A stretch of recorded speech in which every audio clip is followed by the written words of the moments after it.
Welcome to City Council Chronicles. Somewhere out there, a city council meeting is happening, and you're not watching it, but I am.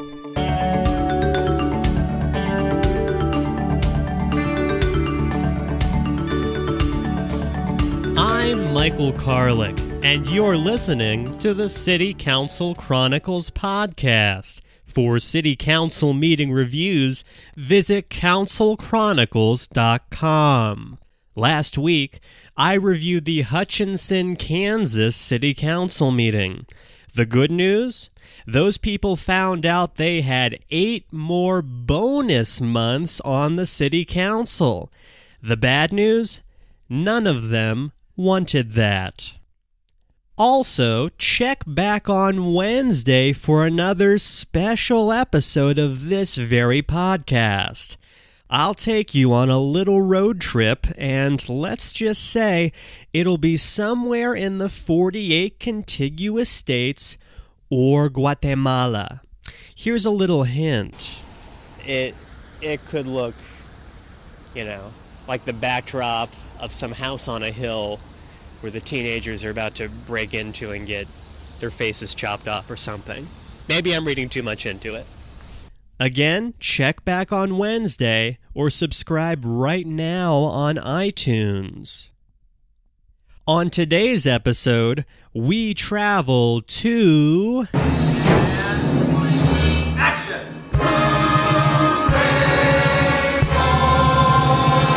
West. Hollywood, that's Hooey Valley, Hooey. West. Hollywood, where any office boy or young. Yes, I talked to Lauren Meister, the mayor of West Hollywood, California.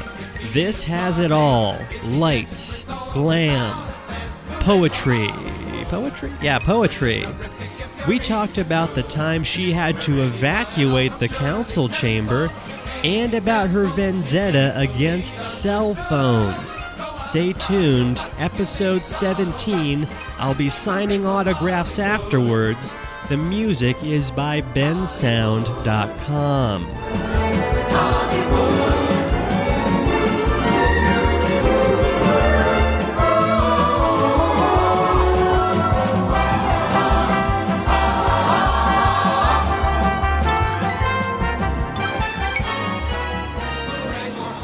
Your Honor, you are the mayor of West Hollywood, and I did receive the headshots and fruit basket that your agent sent over.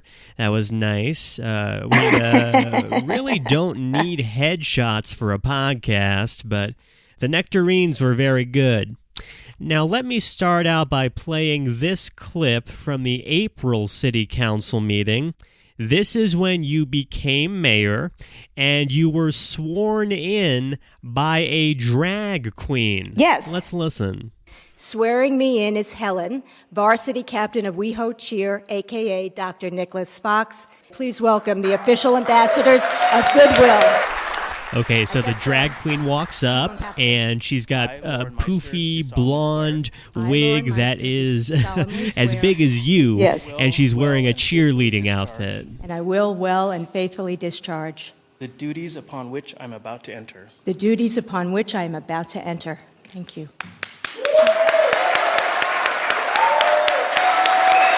It was an exciting night. Well, yeah, sure looked like it. And I'll go out on a limb here and say you were probably one of very few mayors to be sworn in at a council meeting by a drag queen. So why did you decide to do it that way? Well, for a couple of reasons. First of all, we are West Hollywood, so we don't always do things the usual way. Mm-hmm. WeHo Cheer is a great organization. They're a nonprofit organization that actually raises money for organizations that are working with people who have AIDS, HIV and AIDS. Well, I'm curious about that because in watching some of your council meetings, there are a lot of people who bring up HIV/AIDS. And I mean, when I say a lot, it's like 4 people, but compared to, Minnesota or Arkansas, no one is bringing it up there. So how common a topic is that at council meetings? Well, about 35 to 40% of our population is LGBTQ.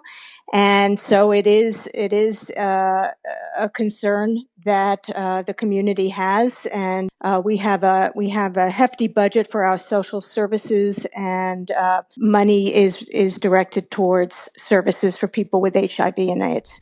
Gotcha. So what did you have to learn about running city council meetings when you became mayor? I mean, is there a rule book that you had to read? Well, I've been active in the community for about 17, 18 years, and have been going to planning commission meetings and city council meetings for about that long. Yeah. So I think the learning curve for me was probably a lot faster.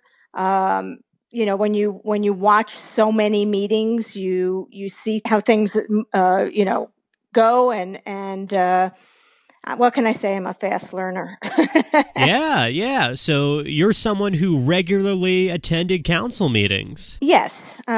Before I got on city council, for years I had been the president of a large residents association in the city. And yeah, WeHo is a city of 35,000 people, 2 square miles. So how often on the city council do people show up to speak and you know them personally when they're addressing you? There are a lot of the time. I would say that, many of our public speakers are people who are active in the community, and they come to meetings and they have something to say. I mean, we have a large part of our agenda is our consent items. And if you've ever looked at one of our agenda packets, you'll see that sometimes we'll have 20, 30, 40. We've had as many as 70 items just on our consent calendar. Oh, good Lord. And that doesn't even include public hearings and new business and old business. So we have an action-packed meeting pretty much every meeting. Why don't we listen to a few public commenters from a recent council meeting? Women in California stand to lose reproductive services under the incoming administration in Washington. And things like defunding Planned Parenthood. We really need to make sure that we're focusing on some things that maybe aren't as popular, such as condom use, STDs, which are rampant. And Councilmember Duran talked about, he thought the important issue was confronting Donald Trump. And there just seems to be a real disconnect about what's going on up there and what's going on out here, because we care about quality of life. Next, I would like to comment on the fact that the agenda tonight is so crowded with so many items of both substance and consequence to the public that it is simply not possible for the public to wade through it all in the time given. Really, what is the rush? Why is it important to speed through each and every serious issue without time for a breath? Ho, ho, it feels so good to be home, to share my 4th annual Christmas poem. To those who say, run, Larry, run, public service is a lot of fun. But now it's time to come together for the common good, because that's the spirit of West Hollywood. Once again, I'm thankful to be here. Merry Christmas, everybody, and Happy New Year. Yes. You recognize Poem Guy? Yes. We Larry is at a number of our meetings. He's run for city council in the past. He's a resident and a business owner. We have I heard Cynthia as well, and she's actually running for city council this upcoming March, and very bright, and obviously pays attention. We have also, you had Steve, and he also is running for city council, and he attends, I would say, almost every meeting. And then you have a couple of other speakers that, are are talking about very specific items. And again, we support Planned Parenthood. We are nervous about what's going to be happening in the upcoming years in terms of funding for important organizations like Planned Parenthood. So, these are items that are going to come up and that we take very seriously. Mayor, I want to come back to that point in a minute, but I noticed that you were able to name all of those people just by the sound of their voice or maybe what they were saying. You mentioned that they're all running for city council. You went to council meetings before you ran for city council. Do you think that to be on the West Hollywood City Council, you have to show up at council meetings as like a rite of passage? Well, I think it's just really important that you be involved and that you know what's going on, not just in your neighborhood, but in the entire city. And by attending meetings or at least watching them, at home, you get a sense of who the players are, and you get a sense of what's going on in the entire city. I think that sometimes people run for city council and they just show up for the election, and you have no idea who they are, and you're like, who are these people? I mean, it's great that they want to be involved, but then they need to stay involved. If you don't win, look, I ran twice before. The third time was the charm. Yeah. But I never went away. I never let it get me down. I just continued on. Yeah. When you're sitting up there in the meetings looking out at these people who are also running for city council, do you ever think, God, I don't want this person sitting up here next to me? Well, look, I think, we have a process. I think if people care enough to attend meetings and want to be involved, that everyone has something to offer. And even poem guy? Sure. I mean, I try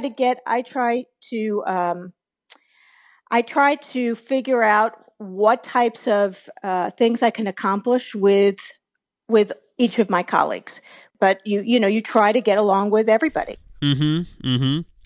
Now let's go back to what you were talking about a moment ago with Donald Trump and Planned Parenthood. And in watching a couple WeHo council meetings, you guys do seem to bring up these national issues. And what the one commenter was saying was that, look, you all need to focus on the things that other city councils focus on, like police and fire, streets and sidewalks. Do you agree with that idea that a city council meeting is not the place to make statements on national issues? No, I would say that, there's a difference between going on and on and on about getting on a soapbox versus making a comment about the future of our country and how it's going to affect our city. Okay. I think that's the thing. I think the thing is that you want to make sure that you tie it into what's going on in the city and people's concerns in the city. LGBT, immigrants. I mean, so they want to know that West Hollywood is a sanctuary city and is going to protect them. So it seems like you're saying that one of the purposes of city council meetings is for you guys to express solidarity with the people as kind of a social function, even if it's about things that are out of your control. Well, I think that people want to know that you're with them. I mean, that you're going to, again, the role of government is to protect its constituents, and right. It just, we'll see what that means as we move forward into 2017. Well, Godspeed with that, Mayor. However, I want to point out that one place you're not so progressive is you only give people 90 seconds to public comment. And look, as someone who watches a lot of city council meetings, I think you're doing the Lord's work, okay? I think you can get a decent argument out in only 90 seconds. And some of these councils that give people 4 minutes to talk, 5 minutes, it's like, kill me. But do you ever think that it's a little unfair to only give people a minute and a half to talk to you? No, well, look, we have 2 public comment periods, and one is before the public hearings and new business and old business and the rest of the agenda, and the second public comment period is after that. And people are welcome to stay and speak again at the second public comment period where you have 2 minutes. But the idea is this, it really depends on how many people have signed up to speak at public comment. If there are a lot of people, my goal is to try to get as many people in, if not everyone, before we start the rest of the agenda, because the rest of the meeting may go till, midnight. Oh, so late. And so I'm trying to get as many people in so that they have that time to speak so that they don't have to wait till 12 o'clock at night. Now, if they have more to say, they're absolutely welcome to stay to the end of the meeting and to speak again and have their 2 minutes. If there are only a few public speakers, then typically I wouldn't change the time. But again, we'll have 15, 20, 25 people, coming to speak at public comment. At least for me, the reason I do it is to try to get as many people. And again, I try to get everybody in who have signed up for public comment. So well, that way, as mayor, your power is not constrained by common law or the Constitution. So instead of having a meeting once a month that goes 4-5 hours until midnight, why not change it to a weekly meeting that's only an hour long? Well, we typically do have 2 meetings a month, but then during the summer months when there's a little bit lighter agenda, usually, that's how it all started, or people are going away on vacations. I'm here the whole time. I'm very happy to have the 2 meetings a month, but we have to have a quorum. Yeah. That's why. But you're right. We have action-packed agendas, and I would prefer to have the 2 meetings a month, and hopefully that will happen again. But I agree. I think that there should be at least 2 meetings a month. Oh, so you try to schedule the meetings when everyone can be there. Yeah, we are supposed to have meetings the first and third Monday of every month. But again, because of the way the holidays fell, then the people have other things on their schedule for other, say the second week. So even if you wanted to try to move it, it makes it impossible when you have other things scheduled.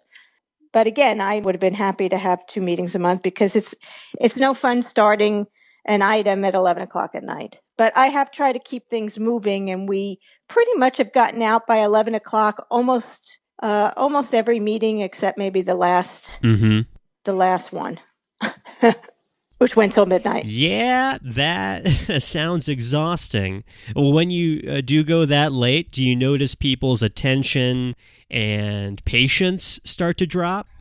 Well, when you say people, do you mean council members?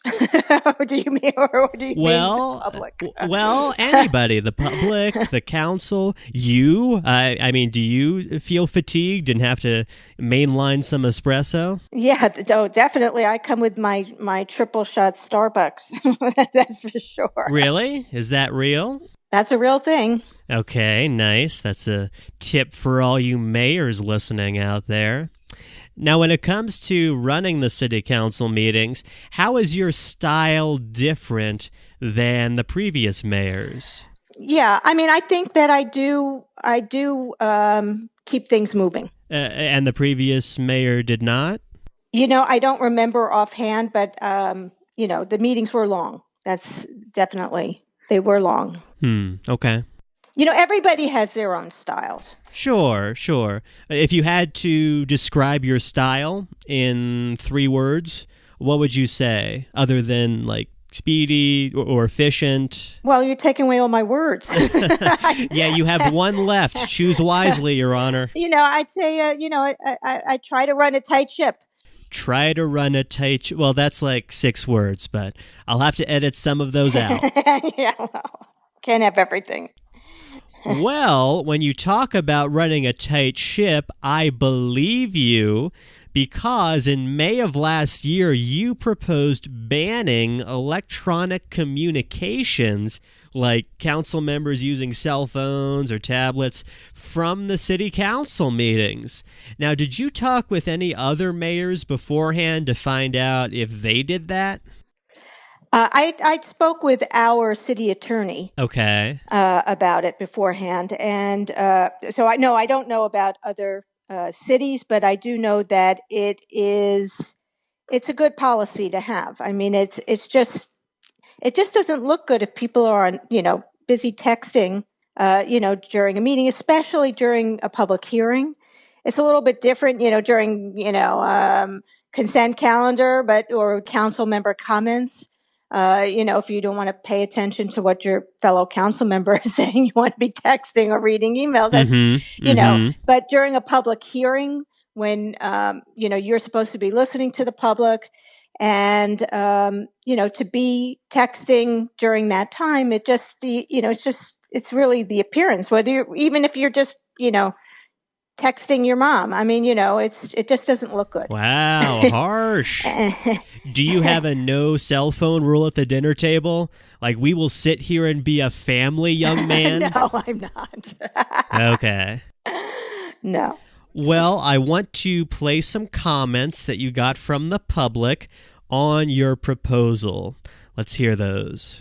And people do find it disrespectful when it's very clear that people are texting. And I know that maybe you don't think that people can't tell the difference, but actually by your body language, it becomes very obvious when you're versus reading versus texting is really obvious from out in the audience.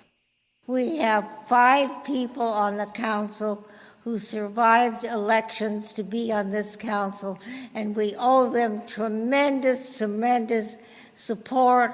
They are volunteers. They are paid very, very little for their time and whatever.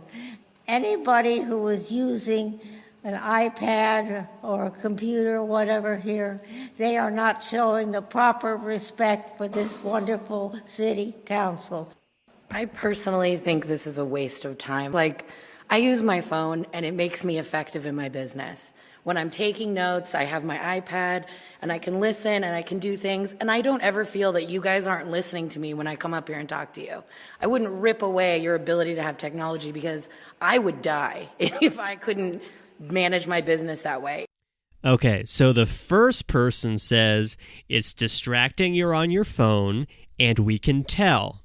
The second person seems to say that no one in the council chamber should be on their phones because it's disrespectful to you all. And the third person says, who cares? You're adults. It's 2016. What's your reaction to those comments? Yeah, I remember them well. The item was not to take away the ability for people to look at their cell phones in the audience. The item was for council members and commissioners on their boards and commissions to refrain from using them for texting or emailing during a meeting. And do you agree with her larger point that you are wonderful people? Well, most of the time.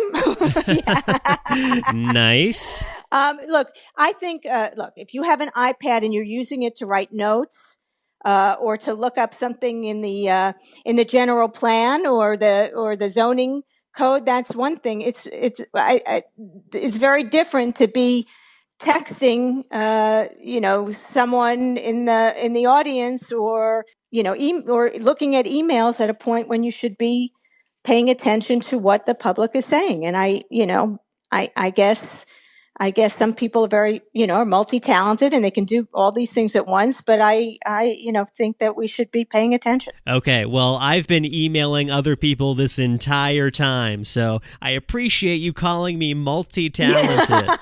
Take that, Mom. Okay. Well, let's finish up by talking about memorable moments from the WeHo City Council meetings. Anything that's cool or has just been weird and stuck with you. You got any stories like that? Well, it's funny because it was actually at that meeting about when we were talking about electronic devices that there had been a robbery, and the suspects had driven through to a neighborhood, and there ended up being a lockdown of that neighborhood. Oh, my. And so I wasn't, getting any of the texts from the city manager saying that this neighborhood is in lockdown because, of course, I had my phone off. Oh, and, the irony. That's why you need the cell phones, Mayor. And even more ironic, it was my neighborhood, and they had to escort me home. Otherwise, I wouldn't have been able to get home. So that was one light moment. Another was, we were in the middle of a discussion, and the next thing the fire alarms went off, and it was 11 o'clock at night, and I had a really good run where I was getting us out by 11 o'clock at night. Uh-huh. So it was kind of perfect. It was like 5 to 11, and we were like, okay, we have to leave. And we ended up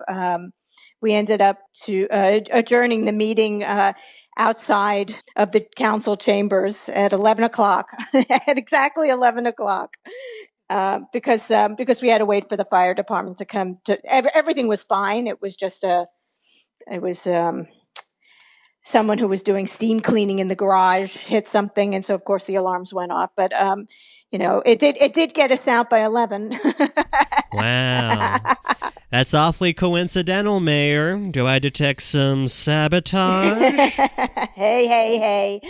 Okay. Well, this is an advice podcast to all the mayors out there, so keep in mind the steam cleaning method of ending meetings. There you go. Do you ever have any movie stars who come into the council meetings? Well, we have had one or two. I want to, respect their privacy. But actually, recently we had someone who spoke at public comment. So yeah, you had Marissa Tomei from My Cousin Vinny at the last meeting. Yes, that is correct. I still gave her only 90 seconds, by the way.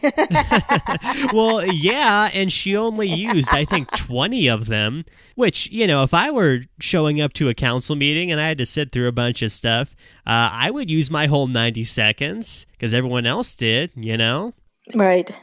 If someone made WeHo City Council meetings into a movie, who would play you?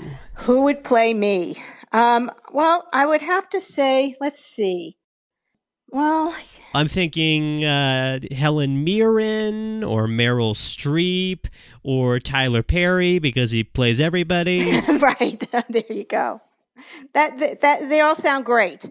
I'd take Meryl anytime. Classy choice, Your Honor.